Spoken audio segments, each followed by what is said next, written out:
Hey everybody, it's Jade El Coro here at The Aimless Cook, and on today's episode we're going to be making some Hawaiian comfort food with a dish called Loco Moco. Now Loco Moco is popular all over Hawaii and consists of 4 quintessential elements: rice, a hamburger patty, brown gravy, and a fried egg. This is a really fun recipe. I'm going to show you how to do it right now in The Aimless Cook. Our episode, we're taking over. It's our episode. You get that? It's our episode. So I'm going to start here with a hot pan on medium heat with about a tablespoon of oil, and I'm going to start to cook about a half a diced onion and 2 cloves of minced garlic, and I'm just going to cook that until everything is soft and translucent. It'll take about 8 minutes. Now when that's done, I'm going to set it aside. Now in a large mixing bowl here, I got about a pound of regular ground beef, not the lean one. Now instead you can also use a blend of ground beef and ground pork, which is called aibiki. Now to that I'm going to add an egg, a half a teaspoon of karashi mustard, a tablespoon of soy sauce, a half a tablespoon of Worcestershire sauce, some salt and pepper, and a 1/4 cup of panko breadcrumbs. Now finally I'm going to add those cooked onions from the beginning of our recipe, and then we're going to mix everything together really well. And you want to get in there with your hands and make sure you knead it really intensely.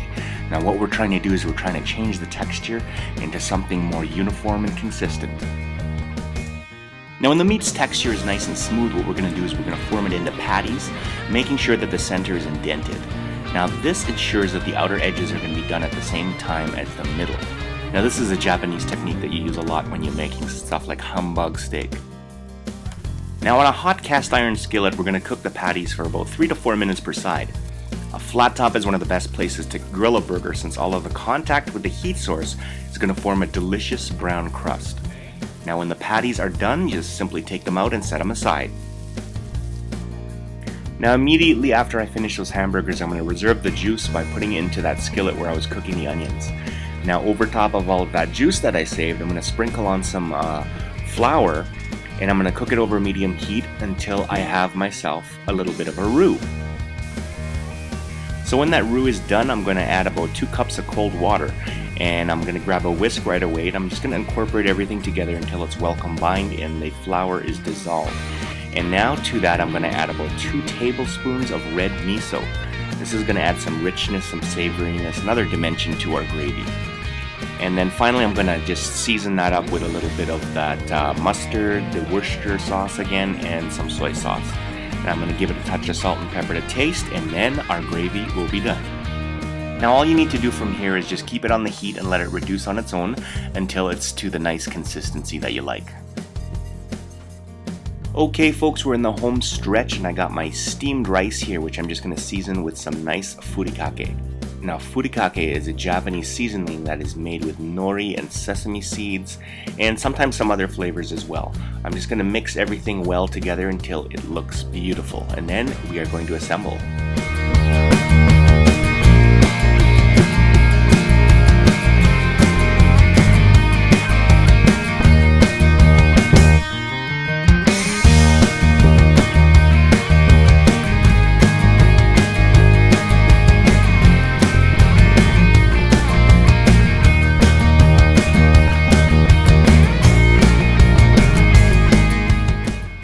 Now the thing I love about Hawaiian food is all of these great influences that come from these Asian countries that come to the islands. It is a really incredible dish, very simple to do, and let's cut this thing open and see what it looks like. So that is it. That is my recipe for Loco Moco. I hope you enjoyed it. I hope you take it with you, make it yours, and have fun in the kitchen, which brings me to my question of the day. What is your favorite recipe to use ground beef? Let me know in the comments down below, and we will see you next time. Ingredients for today's recipe provided by Kingsland Farmers Market.